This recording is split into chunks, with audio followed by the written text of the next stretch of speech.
Hola, buenas tardes. Mi nombre es José Francisco Cárdenas Lira.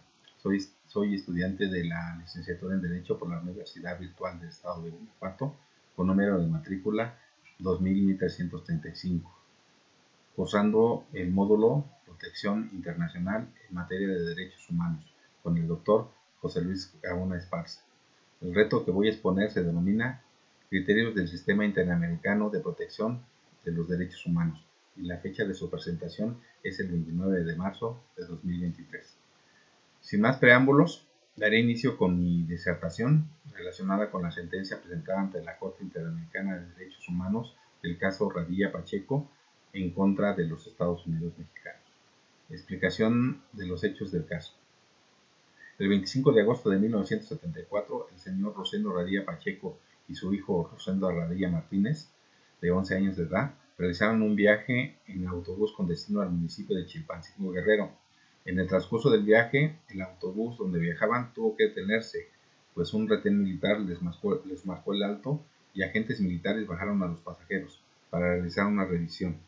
Sin mayores contratiempos, les permitieron continuar con su viaje, pero más adelante nuevamente fueron detenidos por otro retén y los militares realizaron el mismo procedimiento como la primera vez, pero en esta ocasión no permitieron que abordara el autobús el señor Rosendo Radilla Pacheco y su hijo, pues según los militares, porque este componía corridos, a lo que el señor Radilla Pacheco objetó que eso no constituía ningún delito, pero aún así el agente militar le contestó lo siguiente: por mientras ya te chingaste. El señor Rosendo Radilla Pacheco le solicitó a los militares que dejaran en libertad a su hijo, pues este era menor de edad, por lo que los militares no tuvieron objeción en dejarlo libre. El señor Rosendo Radilla Pacheco quedó a disposición de la zona militar de Guerrero. Es así como fue visto por última vez en el mencionado cuartel con signos de maltrato físico. Explicación del proceso ante la Comisión. La Comisión Interamericana de Derechos Humanos recibió la denuncia que fue presentada por la Comisión Mexicana de Defensa y Promoción de los Derechos Humanos y por la Asociación de Familiares de Detenidos Desaparecidos y Víctimas de Violaciones a los Derechos Humanos en México, el 15 de noviembre de 2001. 4 años después, el 12 de octubre de 2005, la Comisión Interamericana de Derechos Humanos aprobó el informe de admisibilidad número 65/052, donde admitió la denuncia. Asimismo, el 27 de julio de 2007 adoptó el informe de fondo número 60/073, donde formuló algunas recomendaciones para el Estado infractor. La Comisión notificó al Estado estas recomendaciones el 15 de agosto de 2007, para que posteriormente, tras recibir la información aportada por las partes, la Comisión determinó que el Estado no había cumplido de manera total las recomendaciones hechas por esta Comisión. Por lo tanto, decidió someter el caso a la jurisdicción de la Corte. Análisis de los razonamientos expresados por la Corte.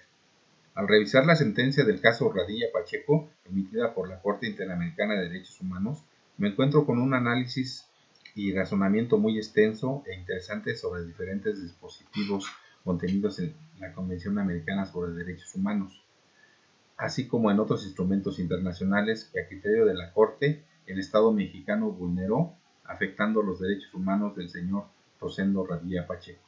En este sentido, quiero centrar mi atención en el análisis que realiza la Corte sobre la figura jurídica del delito de trata de personas, pues es la tesis principal de la sentencia en cuestión.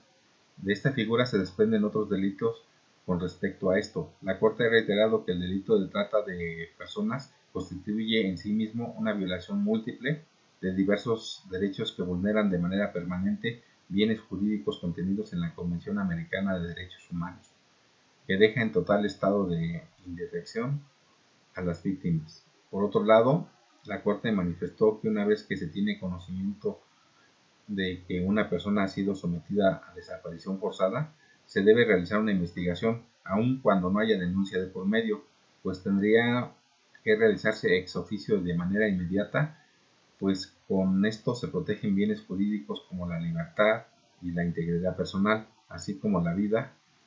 Por otra parte, la Corte también analiza la obligación que tienen los estados parte de regular su marco normativo para que se legisle como delito autónomo la desaparición forzada de personas, pues alude que la persecución penal es el medio idóneo para prevenir que se cometa este delito. Conclusiones.